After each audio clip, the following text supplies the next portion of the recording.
We are gathering here tonight as a yortzeit to Esther Jacqueline Bat Zeiza, right? Zeiza? Yes. Yeah, okay. And also I see here Moshe Rabinov and Avraham Daniel Ben Regina, Nissim Ben Baron, and all the other Bnei Israel that needs Ilui Neshama. In 1 minute I would like to explain what does it mean yortzeit. We have different customs in Judaism that for people who do not understand the roots of those customs, sometimes it just looks that one day people sat and they made up a custom and people liked it, and over the years it became very popular, and now all over the world the Jews are doing it.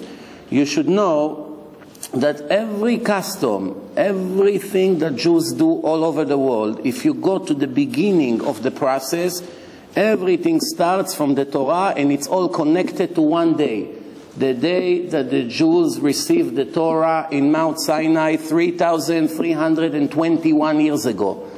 This is the biggest event in the history of this world.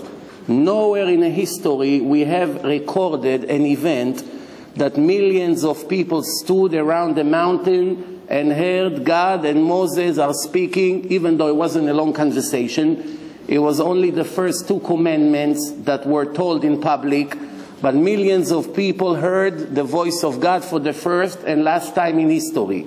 It's true that from the time of Adam, 5,771 years ago, that God spoke to individuals, such as Adam, such as Abraham, Isaac, Jacob, Noah. This is individuals that were prior to the acceptance of the Torah.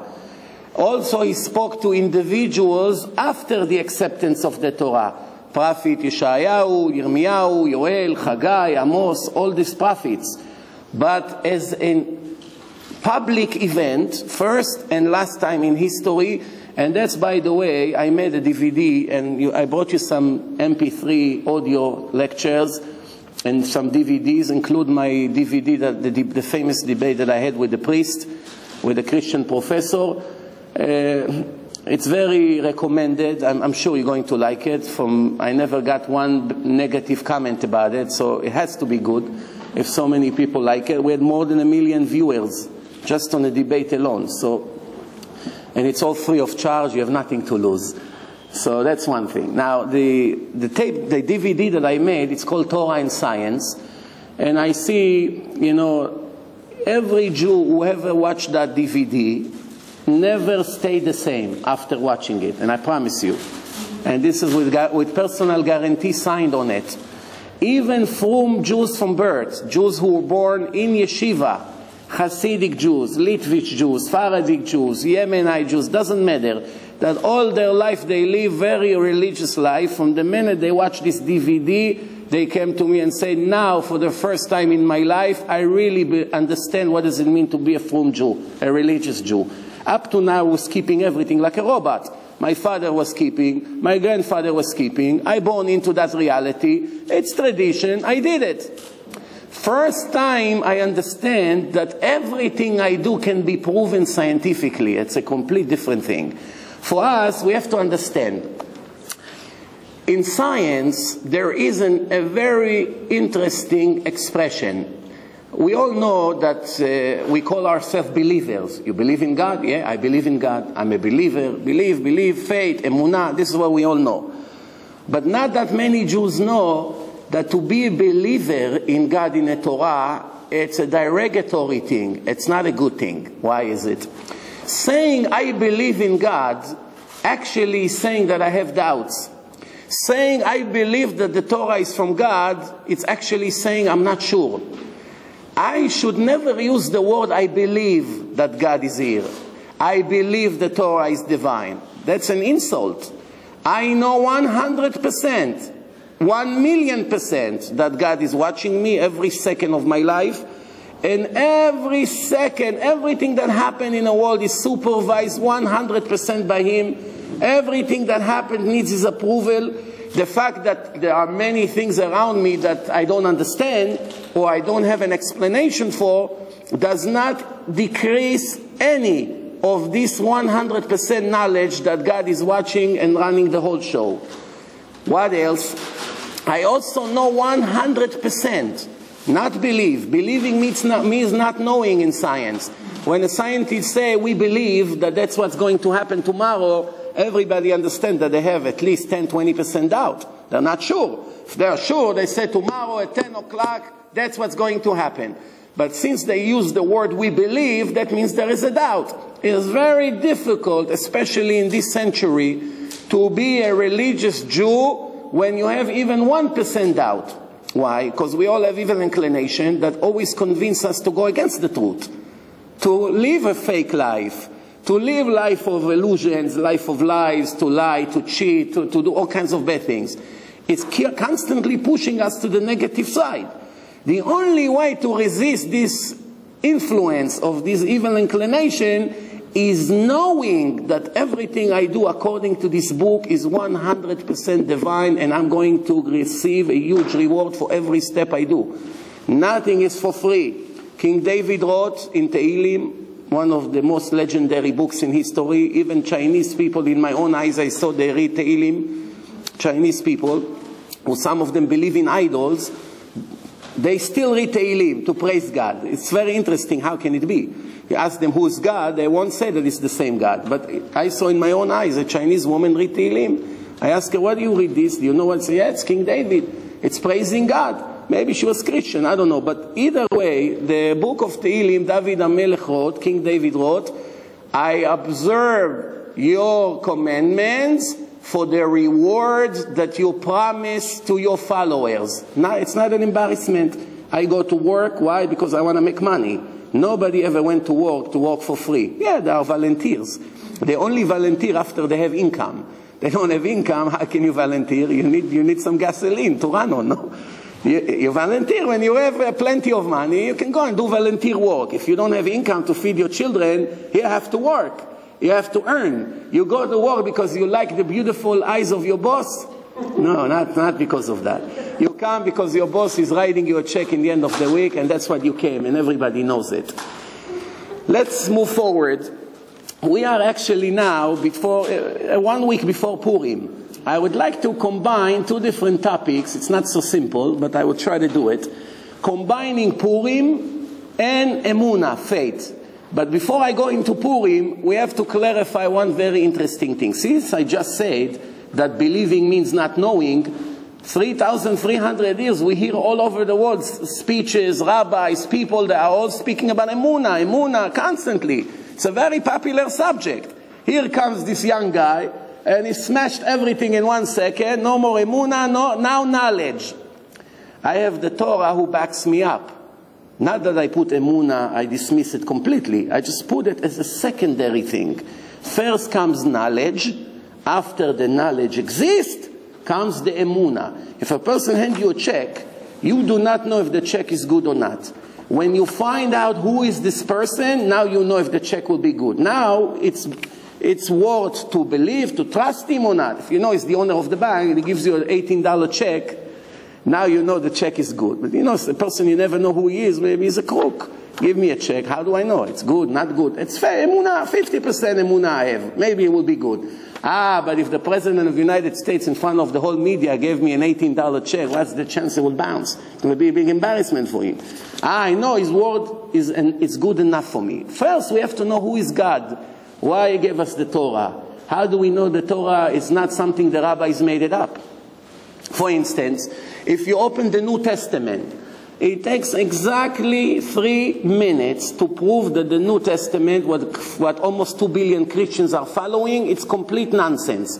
3 minutes, not more than that. You show a few mistakes from the New Testament, and every normal person who sees this mistake has to admit God cannot make such foolish mistakes. For instance, I'll give you one example. It says that the cave of Abraham, Isaac, and Jacob is in the city of Shechem, Nablus. Everybody knows that it's in Hebron. It was always there. How can it be a divine book that writes such nonsense? How can God make mistakes that me and you wouldn't make? Every intelligent person would know that the cave of Abraham, Isaac, and Jacob is in Hebron. I ask my little kids, where is it? They know it's in Hebron. Especially when Christians follow the Torah. They call it the Old Testament, the New Testament. They claim it's part 1, part 2. It's from the same God. The same writer gave both of them. So part 2 have to comply with part 1. Part 2 cannot contradict any detail from part 1 because all Christians admit that the Jews stood in Mount Sinai and received the Torah from God directly. Everybody heard God and Moses are speaking. Jews had the Torah for 1,300 years until Christians started their book. So the book has to comply 100% with the Torah. And here the Torah says that it's in Hebron, and over there it says that it's in Shechem. Big mistake. Another mistake, Jacob went to Egypt with 70 people, the Torah says. All of a sudden over there it says 75 people. The person who wrote it made mistakes. You and I, as careful as we may be, when we write a book and we know we are faking, it's a fake book, we're going to make mistake. Why? To write such a long book, you have to have a computer mind. Because if a month ago you wrote some kinds of nonsense story that you made up, and you have to always make sure that none of your details contradict any word of the entire Tanakh, which is 24 books. Very difficult to control every verse in a Tanakh. There's hundreds of thousands of verses. How a normal person remember all details of the Tanakh? There's not even one person today in the world that can tell you every word of the Tanakh by heart. Nobody. So to write a fake book and always to make sure that you're not contradicting any of the word of God is just impossible. One example from the Quran. The Quran says that Haman and Pharaoh had a meeting. How can it be? Haman was born 1,000 years after the last Pharaoh died. There's a whole conversation between Haman and Pharaoh. They have a meeting. Haman and Pharaoh, how can it be? The last Pharaoh is dead already 1,000 years until this Rasha Haman was born and gave us the holiday of Purim. There's no way in the history. Or I give you another example. It says over there that Miriam, the sister of Moshe and Aaron, the daughter of Amram, which we all know she was a prophet, a holy woman. Miriam, she's the mother of Yossi. Why? The mother of Yossi, her name was also Mary. They made a mistake. They took two different Miriams. One Miriam is the sister of Moshe, and another Miriam, she's the mother of Yossi, and in the story it became the same woman. How can it be? This is what I say. A kindergarten Jew that learns Torah would not make such mistakes. So you see, it's full of human errors. But our Torah, and I tell you after 16 years of giving lectures all over the world, and having more than 100,000 viewers and getting hundreds of emails every day, not one person was able up to this moment in history to find one mistake in the Torah. Nothing. Not only that, every chapter in the Torah that you're going to open randomly, open in every chapter you want, I will prove you in that page that a person was unable to write this page. 100%. If you want, test me after. You bring the Chumash after the lecture and I'll show you. Anywhere you open, I will show you prophecies, I will show you codes inside the text. Let's give one example. Now we're going into Purim. Purim is about 1,000 years after the Torah was given to the Jews. From the Megillah, you're going to remember me next Saturday night.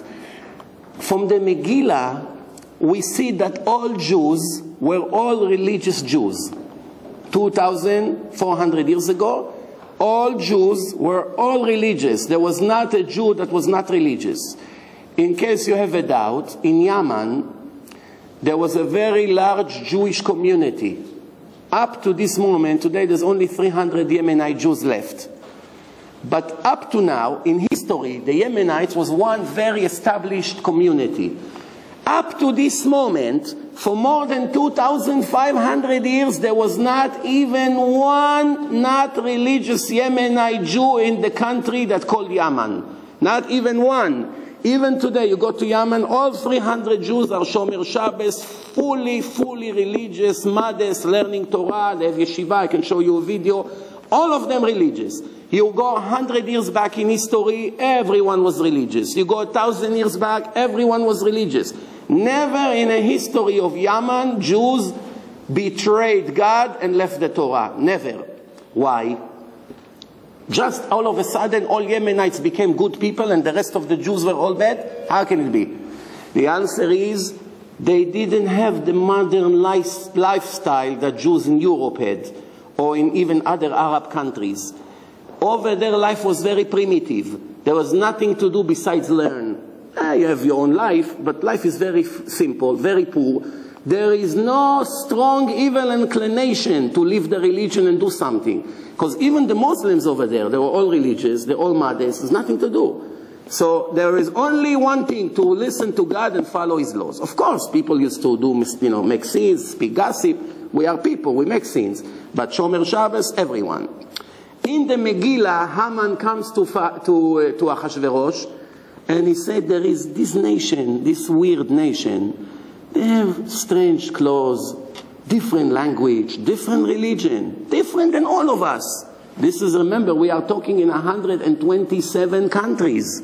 The Megillah says, Achashverosh was the king of the world. The same thing Nebuchadnezzar, the king of Babylon, occupied the whole world. The Romans occupied the whole world. Alexandros Mokdon, the Greek, he occupied almost the whole world. Every leader of an empire, the first thing he wanted to do is to occupy the whole world. And eventually they arrived to Jerusalem to destroy or to occupy Jerusalem, one of the two. And one of them was Achashverosh. He is controlling 127 countries. And Jews are living there. Most of them were in Paras, Persia, but there are Jews all over. And a man comes and says to him, these Jews are strange. They dress different. They have different language. And they have a religion different than all of us.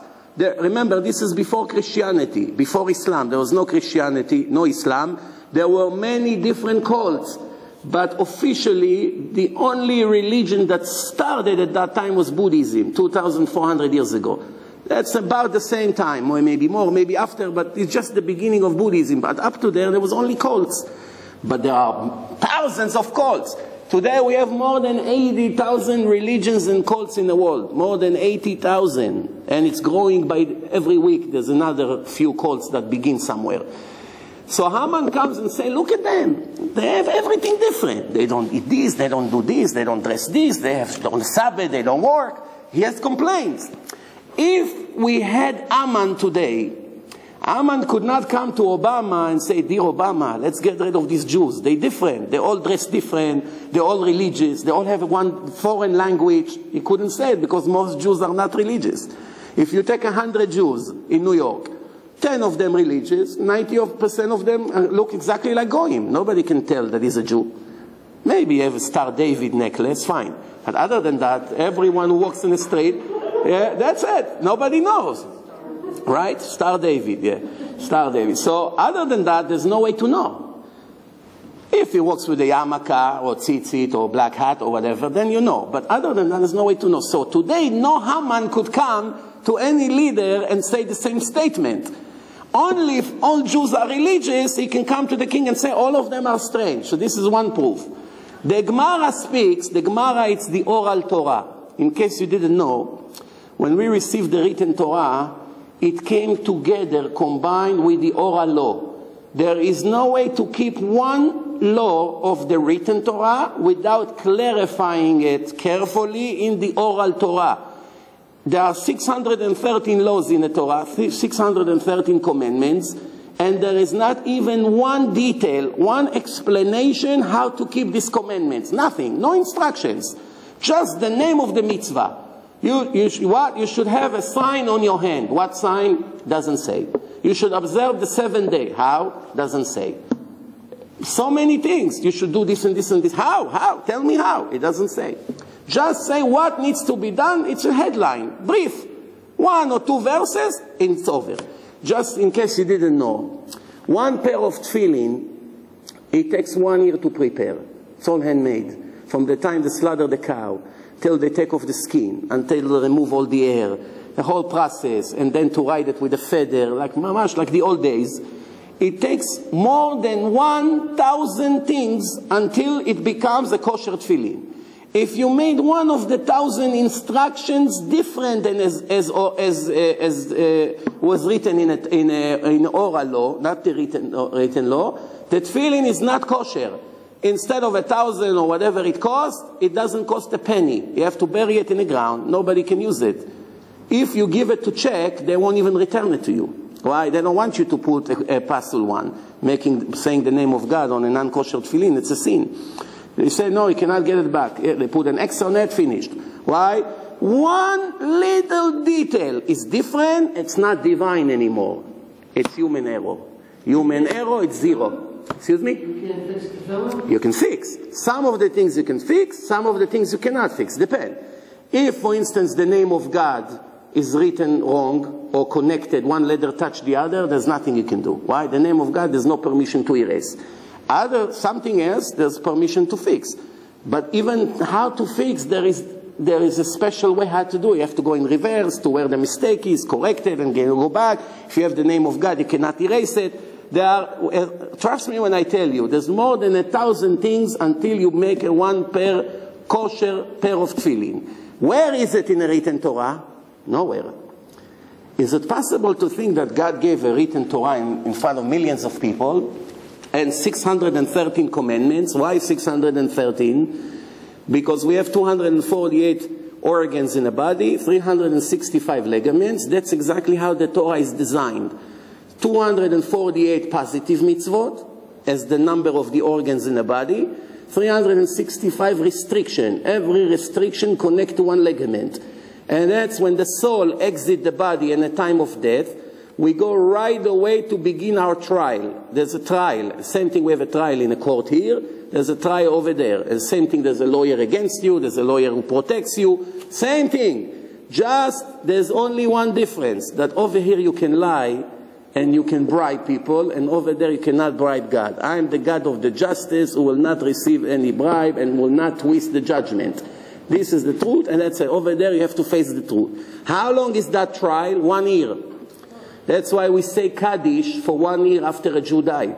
Why the tradition comes from where? That all of a sudden, after he died, his sons begin to say Kaddish for 1 year. Why not 1 month? Why not 10 years? Because the trial is 1 year. That's why we say for 1 year. Why we sit Shiva? Why 7 days? Because the Kabbalah teach that the soul still have permission to visit this world for 7 days after the time of death. The person who passed away is able to see his funeral. He see who really cries and who's counting the millions that he received. Who calls the lawyer or who sits in the house and really cries for his father. Everything he sees. But after 7 days, no more connection to this world. The Torah brings a story that King Saul had a war tomorrow with Amalek. Very, very disturbed from the war because he felt that they're not ready. And it's going to be a huge tragedy. So he went to a woman, and this woman was able to connect with souls of, it's like seance. Seance.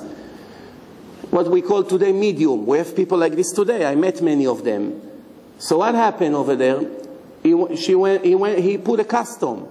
He didn't want her to know that he's the king of Israel. He went to this woman and he asked to speak to prophet Shmuel, prophet. And he brought his soul. And when prophet Samuel came, he got very disturbed, very upset. First thing he told him, why did you disturb my soul to return to this world? Why he's in heaven? Who wants to come back here? If you're in heaven, he got very nervous. All the commentators, they write that a person that is called back to this world, he doesn't know what happened. He's in the best place you can imagine. All of a sudden, he has to return to this place.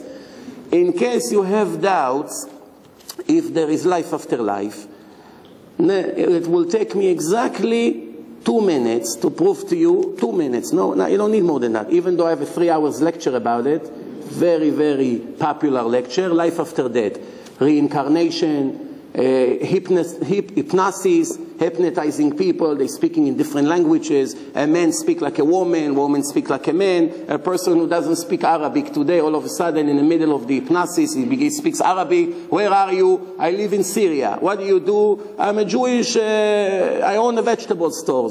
What year is this? 1921. You're speaking to him now, he speaks Arabic. When you bring him back to reality, you show him the video, he says, what am I saying? What am I saying? I don't understand what I'm saying. So this is who you used to be in your previous life. There are thousands of people in the world, and they're all documented, that remember without hypnosis their previous life. They were tested by professionals. They say, take me to this country, I want to visit my wife. Their wife is still alive. They died, they came back to life. 10 years later, there is a kid. Say, take me to my wife, I want to visit her. What, your wife? You're only 10 years old. Take me to my wife. And he goes to the house and he recognizes everything. He knows what's in the closet, what's in the attic, with a camera. So that, you watch that lecture, it's very recommended. This is just to give you an idea. So the souls exist. The fact that the Torah have 3 commandments, do not disturb the deceased people, God say. When he gave us the Torah, do not communicate with them, do not call them back to this world.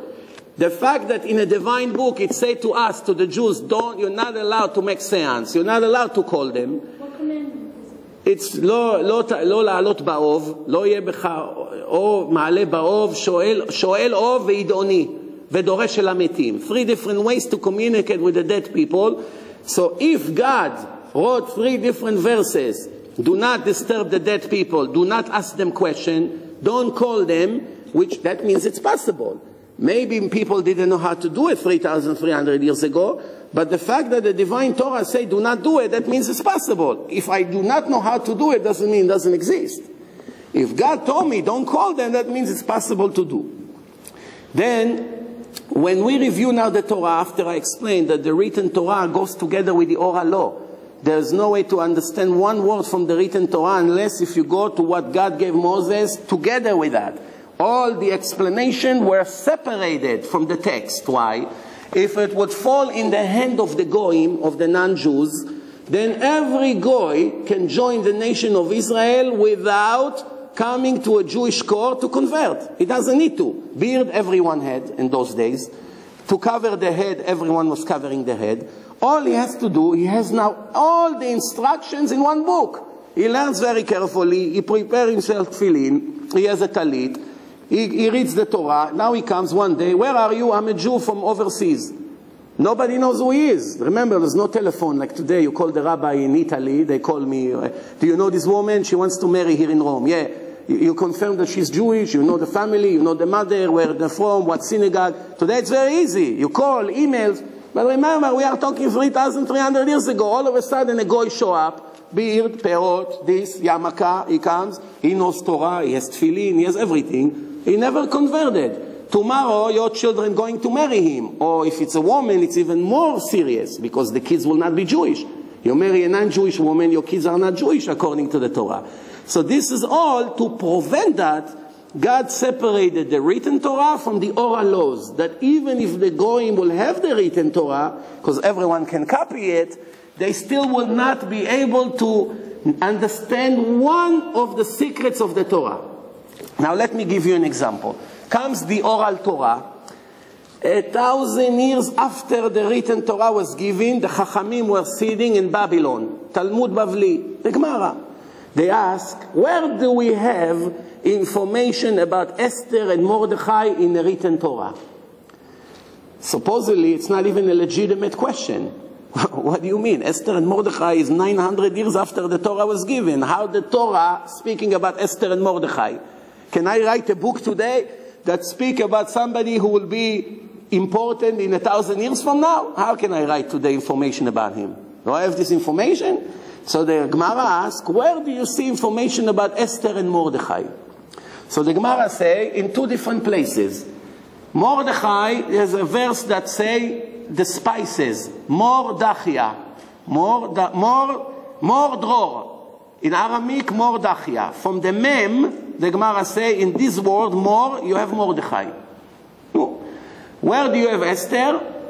You also have Esther inside the Torah. Now, how do you have Esther? Now, here comes the catch here. About 20 years ago, 2 scientists, Professor Ilya Reeves and Dr. Doron Witztum, 2 atheist Jews from the Hebrew University in Jerusalem, anti-religion.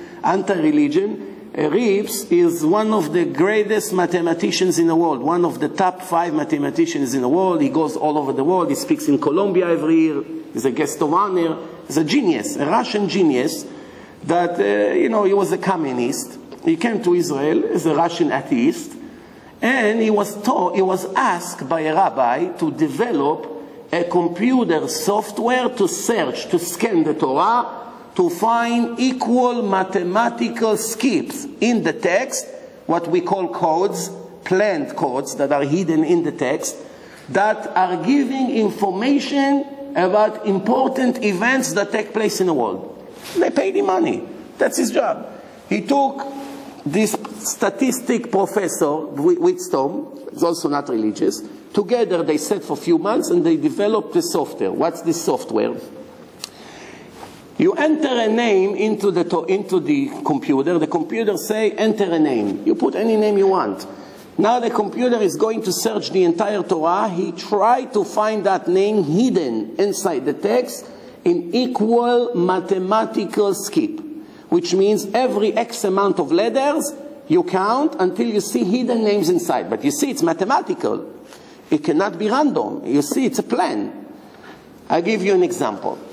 If somebody asks you, how can you prove to me in 1 minute the Torah is divine? Without computer, without a laptop, without any book. Just, here, I have the Torah, prove to me now that the Torah is divine. Who has an idea how in 1 minute you can prove an atheist Jew that the Torah is divine? You open the first page, Bereshit bara Elokim et hashamayim ve'et haaretz. Right? Bereshit bara Elokim. You take the taf of Bereshit, you circle it.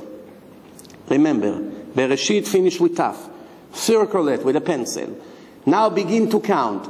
You count 49 letters, which is 7 times 7. 7 is always repeating as a holy number in Judaism. 7 times 7, 49. You count 49 letters. The 50th letters will be Vav.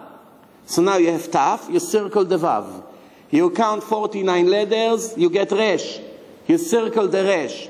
You count 49 letters, the 50th letters is Hey. The word Torah is hidden inside the text in equal mathematical skip of 49. You say, wow, beautiful, but coincidence. I think magic happens sometimes. How can you tell me that God planned it? Maybe it's coincidence. So no problem, coincidence, let's move forward. You go to the next book, the book of Exodus, Shmot. Ve'ele Shmot bnei Israel habayim Mitzrayma. These are the names of the Jews who came with Jacob to Egypt, altogether 70. From the word Shmot, you circle the Taf, you count 49 letters, you get Vav. You count 49 letters, you get Resh. You count 49 letters, you get Hey. Again, the word Torah in equal skip of 49 in the second book of Moses. Very interesting. So, still coincidence. So let's go to Leviticus. No, Vaikra. No, Ma Vaikra. Over there you don't have Torah in equal skip. What do you have? The name of God. Yud, Hey, Vav, and Hey. In what skip? Again, 49. Yud, 49 letters, Hey, 49 letters, Vav, 49 letters, Hey. Then you go to Bamidbar. Numbers. The Torah is in equal mathematical skip, but this time in reverse, from left to right, towards the center. So we have 2 books, Torah from right to left. In the center is the name of God. And Bamidbar and Dvarim, Deuteronomy, also Torah in equal skip from left to right, in reverse of 49. So what do we have? We have a menorah. What menorah? With 5. The center of the menorah is the center of the world, which is God. Without him, nothing can live. All atoms in material are moving very fast with the energy of God. If you remove the supervision of God in a creation in 1 second, this entire universe becomes smaller than a little gum. The massa of this entire universe, you see this standard? It looks, I don't know, it's 20 pounds, right? It's very heavy to pick it up. It looks like material. It's all an illusion. It doesn't really exist. Why do you see that is material here? The atoms move so fast that it looks that the material really exists. But if you remove, no, the scientists cannot understand how the atoms move so fast. What is it like? You have a fan. Let's say you're hot. You turn the fan on. The faster it turns, then the illusion looks like you have a complete circle. But you don't have. You have 4 arms. It looks like a cross. The faster it turns, what does it look? Like the fan is all full. Right? It looks like full because you don't even see that it turns around.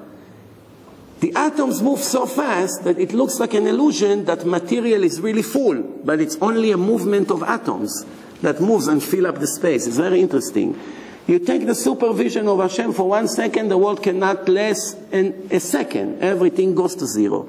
So then you have the name of God in the center, Torah, and Torah from right to left, from left to right, equals skip. Now you may say, okay, so you find one very interesting thing. That's, by the way, proof that the writer of the Torah was only one source. Why?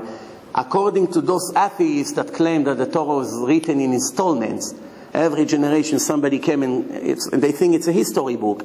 Then according to that, how did he know to continue the codes of the person who lived 200-300 years ago without knowing him? That's one thing. Second, where did you find a history book that 99% of them speak about the future?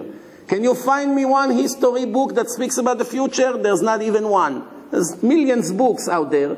Not even one claim to speak about 500 years what's going to happen.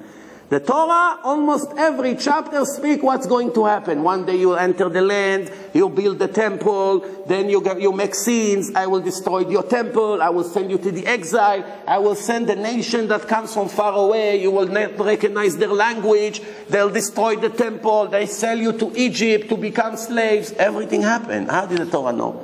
There's so many prophecies in the text that they see right away. The person was unable to write such a thing. Let me give you now an example. How many letters we have in Megillat Esther? How many letters in a whole Megillah? 12,196. 12,000, remember this number.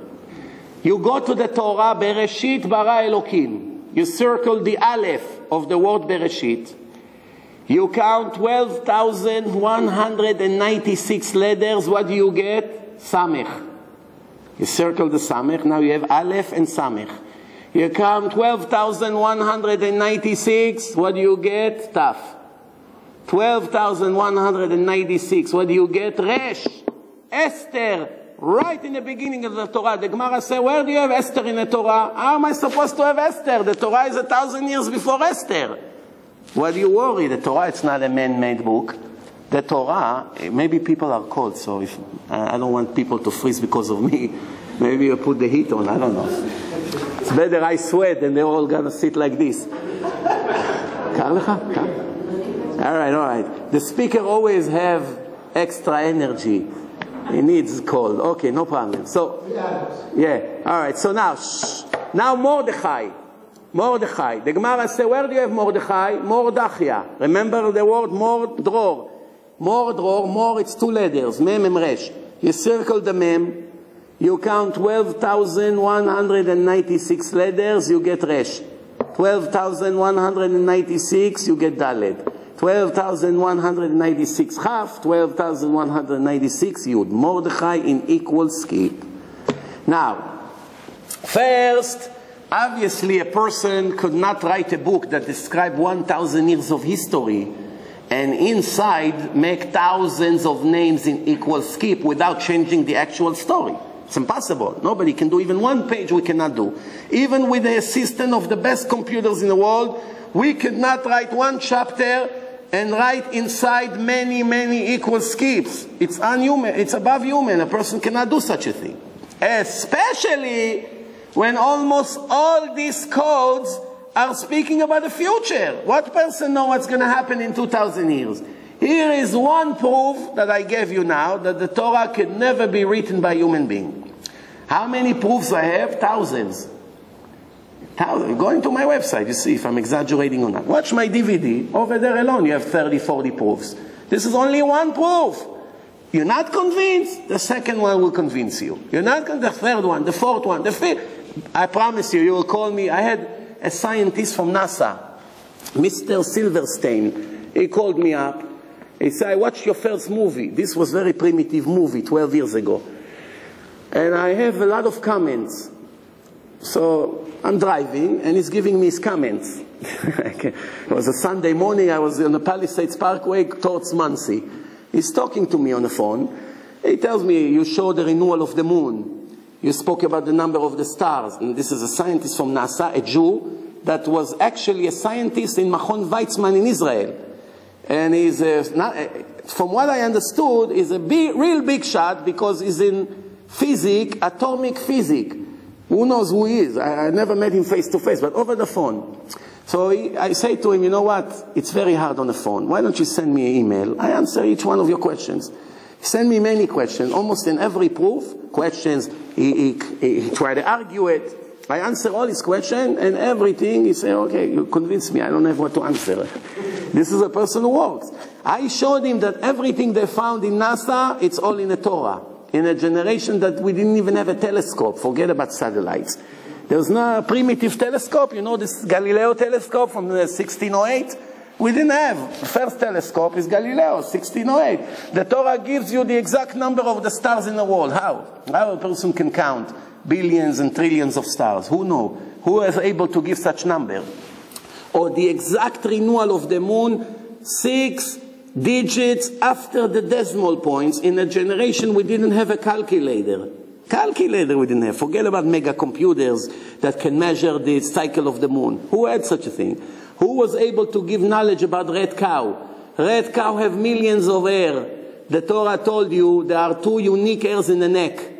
That if you put weight on the back of the cow, these 2 hairs fall down and you can never make them stand ever again. And the eyes of the cow become cross-eye after you put weight. Why? Because Hashem, God told the Jews, when you have a red cow, you slaughter it, you take water from Nikbat HaShiloach, from a spring in Jerusalem, you mix it with the spices, and this water makes the Kohanim that are Tmeim, that they are impure, they make them pure, that they can enter the holy temple. Without that splashing of the water, they cannot enter my temple. And God says, you are allowed to buy the cow from a goy. How can you trust a goy? A goy wants to make money. If a goy will have a red cow today, we will pay him at least $1 billion for it. Why? There was only 9 red cows in history. Only 9. And we are waiting for the last one. We know in tradition that we're going to have altogether 10. So now, imagine a goy anywhere in the world say to the Jews, here, come examine my cow. I had last night my cow gave birth. There's a new calf here, all red. Not even one black hair, nothing. They check with magnified glass, everything, perfect. And he wants $1 billion for it. The Jews will do fundraising. They'll do fundraising until they pay him. Why? There's no choice. We must get it. That's the only way to bring Mashiach. Without this, even Mashiach comes today. Or every Kohen that you know in the world, every Kohen is Tameh. Is not pure. Why? Walking in the street, you know how many graves are under the highway? Driving on the LIE, driving on the BQE, driving in Israel. There's so many graves under, layers of graves from generation to generation. And so just enough that you walk over a grave, or even you fly with a plane above a cemetery, and there are Jews buried there, all the Kohanim become impure. They're not allowed to enter. You go to visit somebody in a hospital, and there is one dead body in that hospital today. You become Tameh.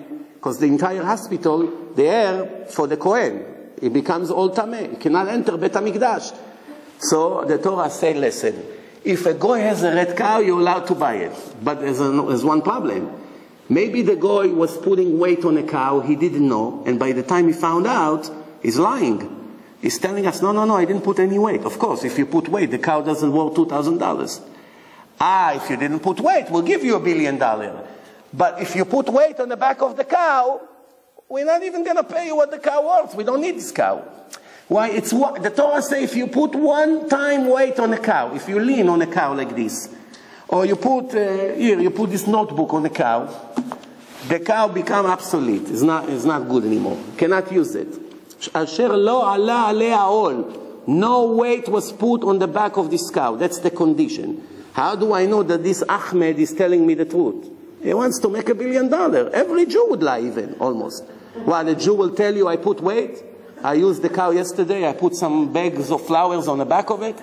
Once he found out that he's not allowed, he will not tell you that he did it. So Hashem said to the Jews, don't worry, my children. You are my children. No, I protect you. There are 2 ways to know if a weight was put on a cow or not. If a weight was put on the cow, 2 hairs in the neck will fall down, and the eyes of the cow become cross-eyed and never comes back to normal.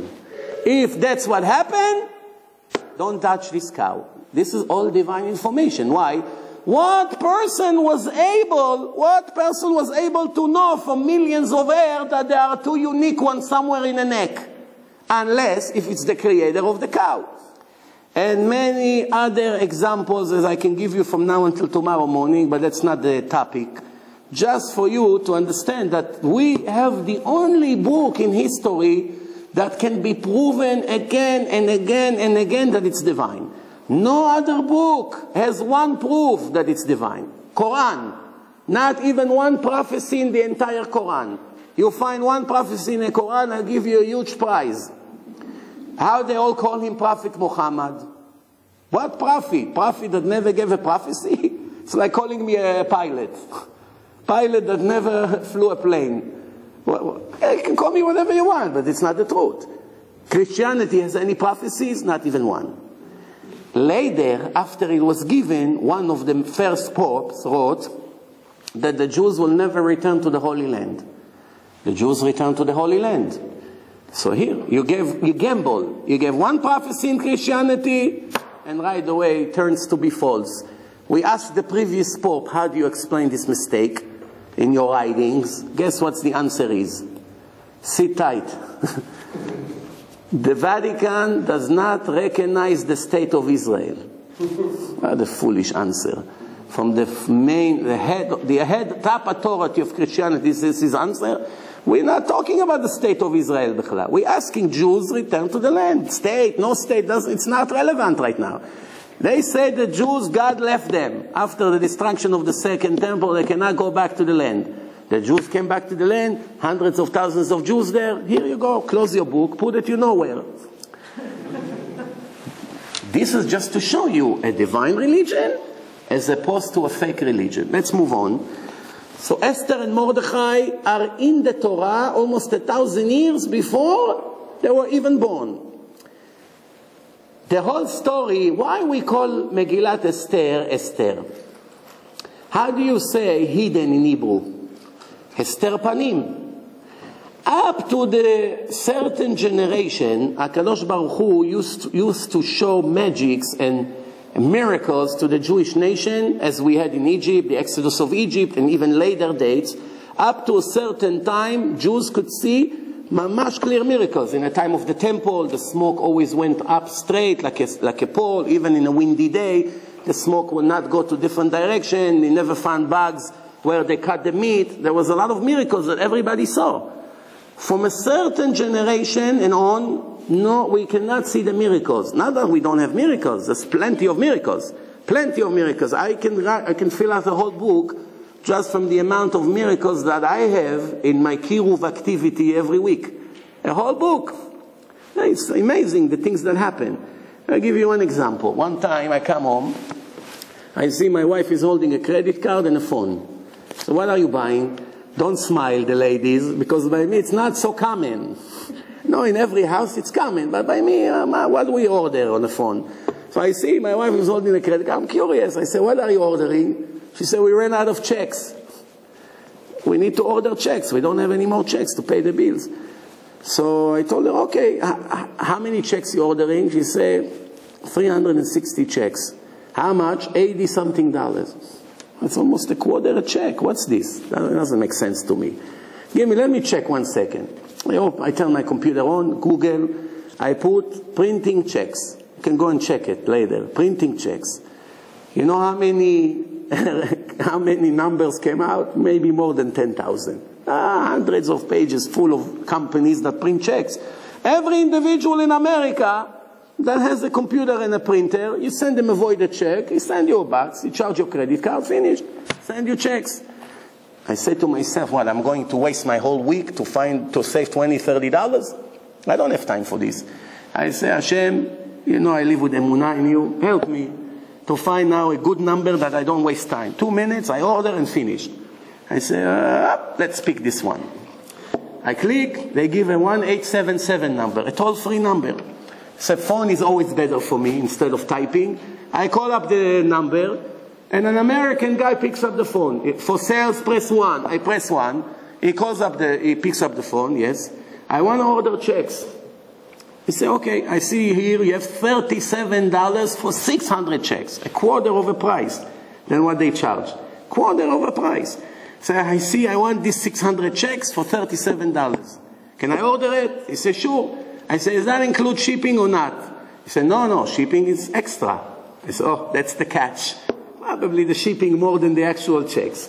So I said to him, how much is the shipping? He said, depend to where. I said, to Muncie, New York. He says, where in Muncie? Where in Muncie? I said to myself, well, maybe it's a scam here. He wants to know my home address. Tomorrow he's going to rob me.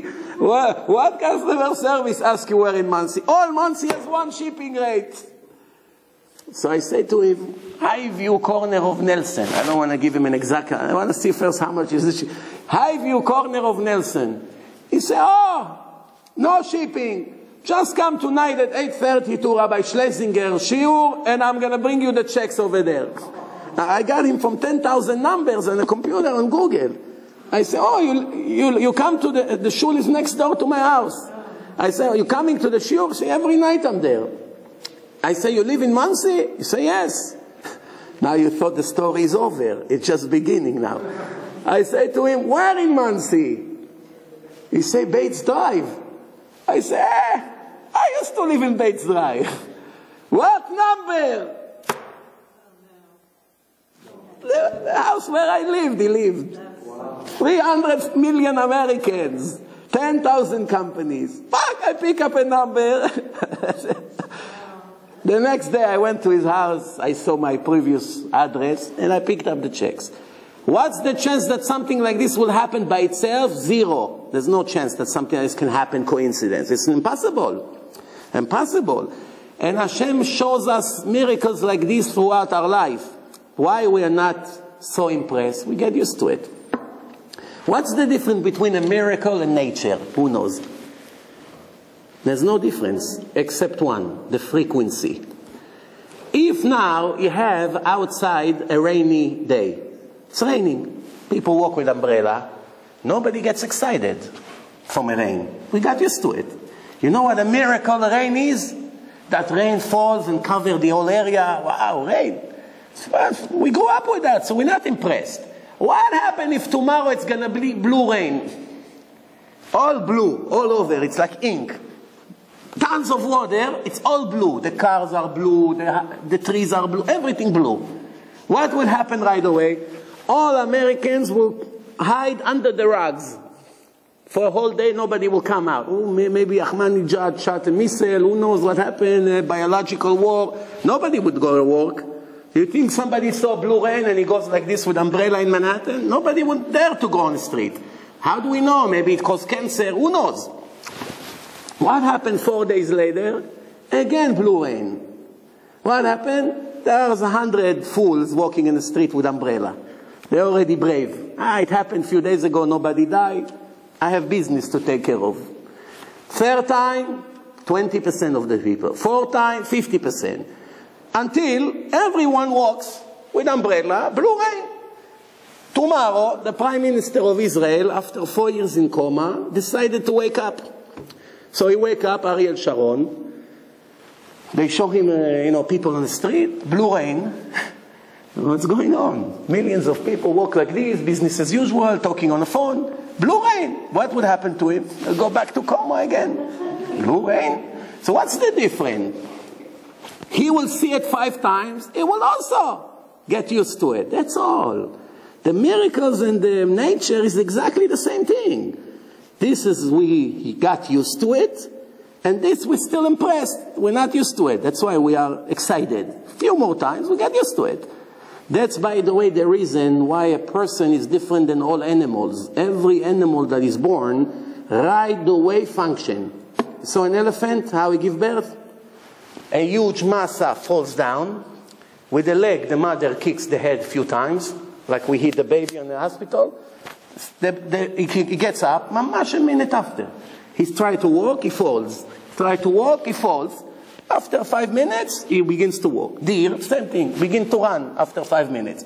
The monkey just was born, you come the next day, he's already jumping on the trees. A person, 20 years to get used to the world. Till he becomes mature. Every day he learns something else, something else. What's the difference? The Torah says, what's the difference between man to all other species? Naturally, physically, none.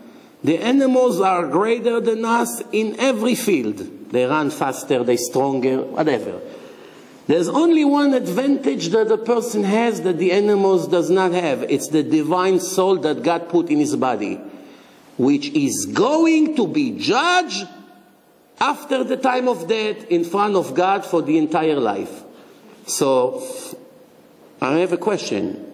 Who say to go to a trial, it's an advantage? Nobody wants to go to court. It's a punishment. The Torah says that it's an advantage. What's the difference between the mankind to animals? That a mankind has a divine soul, that when the time comes for him to leave the world, the soul goes to a trial. Every mitzvah you kept, you get a reward for it. If you did something bad, you get punished for it. That's an advantage. We all know that most of us are sinners. We're not exactly righteous. We're far away from being righteous. Yeah, we do mitzvot, but lashon hara, this, we don't give tzedakah, we're stingy, mechalel Shabbat. The list is long all the way from here to Honolulu. Yeah, let's be honest. Yes, it's difficult, it's a generation, it's not what it used to be with the media, technology, it drives us crazy, fine. The cost of living, no, you have excuses, I'm sure. You can convince me easily. The question is, are we going to be able to convince Hashem that this is enough reason to betray Him? That's the question, to be ungrateful to Him. For everything He gave us, we take it and we use it against Him. Everything He gave us. He gave us money, what do? We make some of us sins with that. We eat not kosher. You go buy pork and you eat. Who gave you the money? God gave you the money. What do? The thank you that you do, you go and do something against Him. Same thing Shabbos. All kinds of things that we not do properly. Eventually, it's going to become a trial. So what advantage is that? It's not an advantage. Be better off not to have it. The answer is, since you had 100% free choice, and you could have done everything correctly and to earn eternity full of pleasures, the fact that you did not do so is 100% your fault. And this is an advantage. Of course it's an advantage. But you didn't use this advantage to your own benefits. You didn't. The divine soul, that means you have a free choice to do whatever you want. The animals have no free choice. The animals live with instinct. What's the difference? A dog sees fire, he runs away. A lion sees a zebra when he's hungry, right away he attacks. Did you ever see a lion that you can tell him, wait 5 minutes before you eat the zebra, we didn't finish taking the pictures? Is it possible? Right, he's hungry, he's attacking right away. The story of Purim, that we call it Megillat Esther, that means Esther means hidden, everything is hidden. Up to now, everything was open. From now on, I hide myself, my face. What does it mean? Aster, astir, panai me'em. I'm going to hide myself. I'm inside. I'm running the show, but I'm hiding. That's the reason why so many Jews do not want to be religious. Why? Because they say, here, I have friends that are religious. This guy is sick. This guy is poor. This guy is bankrupt. I have friends that are not religious. This guy is a billionaire. This guy is a movie star. This guy is a model. This girl is a model. So what's going on? Where is the justice? Everybody asks this. If God is here, and you say in the Torah that He watched all of us, where is the justice? I'm religious and I have nothing, and he's not religious and he have everything. It's very simple. If the Torah did not give the answer to this question, then they have a very, very strong argument. Very strong argument. Where is the justice? But since the Torah already told you that everything here may confuse you. Why? Sometimes I pay people in this life because I don't give them a ticket to life of eternity. So I pay them here for the little that they do correct. And those who I give them eternity, what? They want also here to enjoy for the 20, 30 years. This is a test. This is a place of a test. I'm testing you to see if you're faithful to me or not. If you follow my mitzvot or not. A test has to be when you just gave $1,000 to the shul and you come out and they tow your car. If you give $1,000 and you come out and you just made $1 million, of course you give donation. It's very good. As soon as I give money, I make money. As soon as I steal, I lose double. Of course, it doesn't pay to be wicked. Why should I be wicked? So the answer is, this is what the Torah says. I'm strict with you. Sometimes I torture you like a father to his son. That's what Hashem says. To reward you in your end, for you and your children forever. Not for 40 years, forever. Why? For sticking to my Torah and mitzvot and observe the Sabbath, the Tefillin, the Tefillah, everything that I wrote in my Torah. You're not doing me a favor. People, Jews think that they're doing God a favor for being religious. Yes? Why does God care what we do? Why does He care? Oh, now you're going back to the... Now you're going back to a very famous question. The question is why God created the world to begin with. That's really the question. The answer is the source of all goods wants to share His greatness to others. That's why He created souls, and He wants to give them from His greatness. Now, a person, since we are created in the image of God, in a spiritual image of God, we have His traits. We have His traits, because we are an integral part in a spiritual way. We are a part of Him. Therefore, we cannot behave different than Him. We have the physical body, which is the evil inclination, the material, that is the opposite of God. It's all desires and fake and everything. But the soul is 100% divine. The soul cannot enjoy a gift unless if it earns it. If you come to my house and I feed you for 1 year, I give you free credit card, car, driver, we do your laundry, we take care of everything for you. You come to help picking up the dishes. No, sit. You're not allowed to help here. Over here you only receive. Then you begin to suffer after a while. In the beginning it was nice, oh, beautiful vacation. But after a month, every time, the more I give you, the more you suffer. Why? Because the nature of a soul is not to receive something it doesn't deserve. To take advantage, it's temporary. After a while, we begin to suffer. So God says, I'm putting you in a system, body and soul, which is a complete opposite. The soul wants everything spiritual. The body wants everything the opposite of spiritual. Sports, cigarettes, drugs, vacation, swimming. This is all the opposite of the truth. And the Torah wants, the soul wants kindness, tzedakah, mercy, Torah, holiness, modesty. Two opposite things.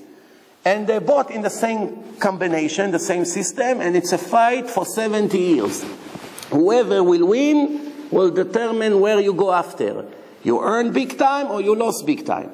Sometimes there's another chance. That's what we call reincarnation. Takes the soul out of this body. His name was Yosef, making him be born again in the name of Yaakov in a different country, to a different family, and now he starts a whole new test. Here he was rich, now he wants him poor. Let's test you how you behave when you're poor. And then there could be another reincarnation. Up to now you did this and this and this correctly, but there are certain things you did not correct.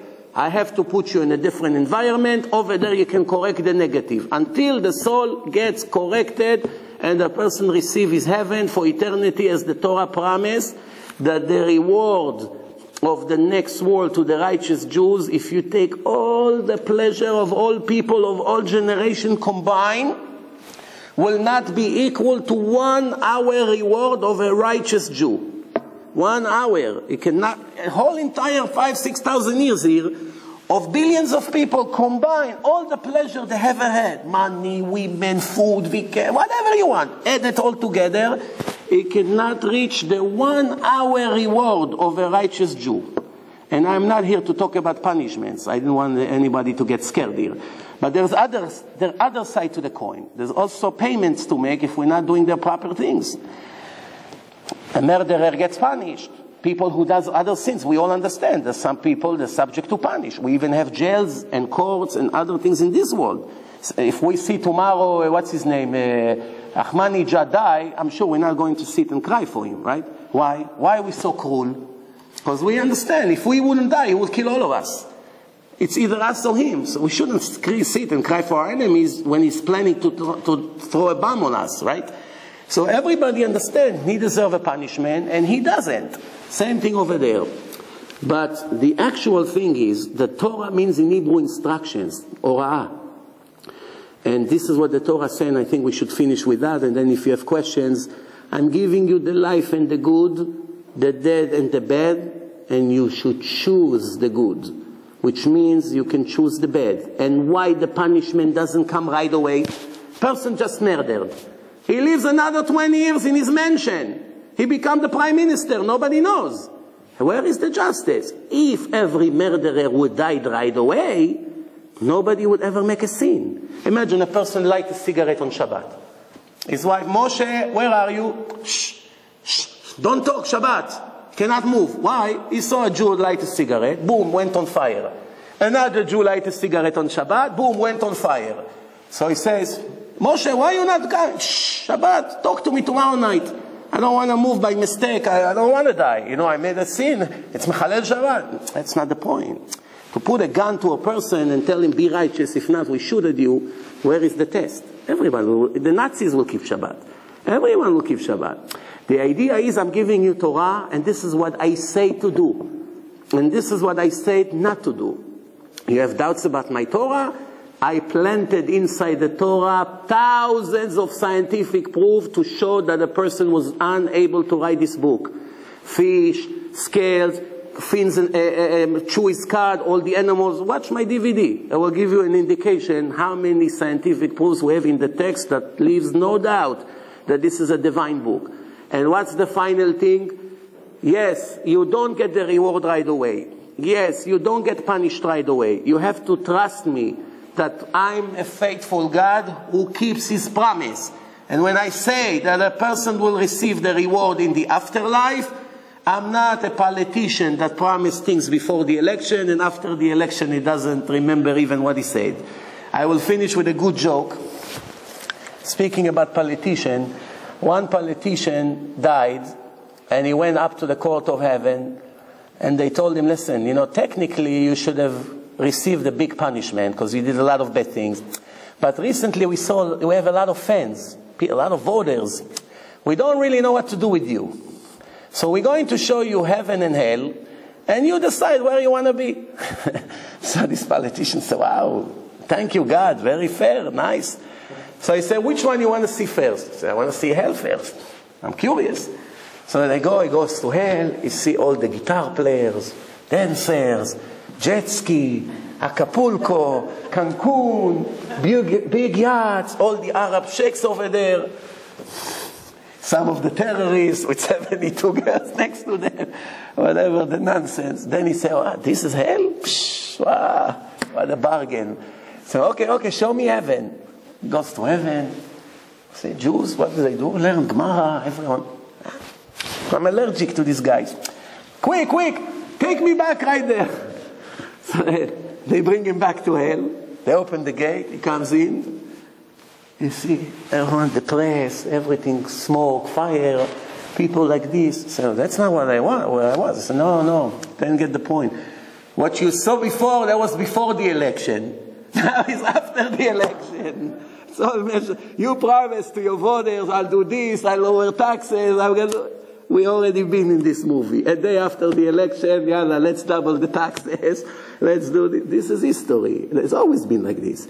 Every leader in history, first thing he do in all these dictators, not only Arabs, every dictator, first thing he does in the first moment he takes office, he begin to steal money to secure his future. Every one of these dictators, Saddam Hussein, more than $40 billion. The Iranian Shah, $40 billion. Gaddafi, who knows? Nobody even know how much he had. Mubarak, $70 billion. Arafat, hundreds of millions of dollars. Until today, they're looking for all the money they hid in accounts in every country. The nature of a person to steal, once he begins, he doesn't stop. Tomorrow he's going to die. An hour before, he's continuing to steal. It's hard to believe how a person thinks he's going to be here forever. All these dictators, the first thing they do is give jobs to all their friends, all their cousins, all their sons, they take care of everyone. The only one who never did one of these was Moshe Rabbeinu. Moshe Rabbeinu was the leader. When they entered the land, the only family did not receive real estate in Israel was Shevet Levi. Everyone received. His family did not get any land in the Holy Land. Moshe had 2 sons. Moshe stopped being a leader. His 2 sons disappeared from history. Nobody even know what happened with them. Why? They didn't take his place. Every Arab, first thing he wants is his son to take his place. No? Assad in Syria, before he died, he put his son to take his place. Jordan, King Hussein, he puts his son. Gaddafi, if he will be able to do, he'll put his son. Mubarak wanted his son until they wanted to kill him. If it was up to them, he puts his son. He will never let somebody else take. Moshe Rabbeinu, not only his son did not, he wrote in the book that he's stuttering. What do you write about yourself that you hardly can mumble? It's an embarrassment. Clean the story. You ever saw a derogatory comment against Muhammad? Ever? In Islam? Or against JC? Never. Moshe got punished, didn't enter the land, stuttering, God got angry at him. You know why? Because the truth of God, you cannot even put one little lie inside. It has to be pure. Cannot have lies in a book. That was reality. They wrote all the good about Moshe, and they wrote the bad. King David, they wrote all the good, and they wrote the bad. Every leader in the Torah, in the Tanakh, how much Lashon Hara are in the text about him. He did this wrong, God got angry, he punished him. Why? Because that's the truth. There's no permission to change. It's a divine book. You cannot change one letter. If you take a Jewish Torah, 304,805 letters. One letter is erased by mistake. You skip a little yud. You can, for those of you who know Hebrew, many of the words, if you take the yud out, it doesn't change the meaning. You can read it like this. Today we write many words. We forget yuds. Nobody cares. It's fine. We understand. One little yud. You take out of the Torah, it becomes a potato bag. No holiness. You put it in a suitcase, in a lal. They throw it with the luggage. What do you mean? There's a $50,000 Torah inside. We'll correct tomorrow the yud. Until you correct the yud, it's a potato bag. You put the yud, is the most important thing in the world. Sefer Torah. Why? Divine, there's not 99.9%.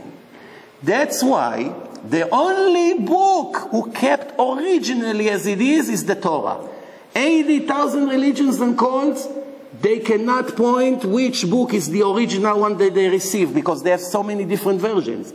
How many different New Testaments are in the world? You know, more than 150,000. Each one is different than the other. Over the generations, they were copying, they make mistakes. 150,000 different texts. Quran, hundreds of texts. Torah, one Torah all over the world. The Ashkenaz Jews, the Yemenite Jews, the Syrian Jews, the Persian Jews, they all gathered in Israel 100 years ago, 8 years ago. They opened up the Torah, same Torah. 304,805. When all nations were after the Jews to destroy them and to destroy their Torah.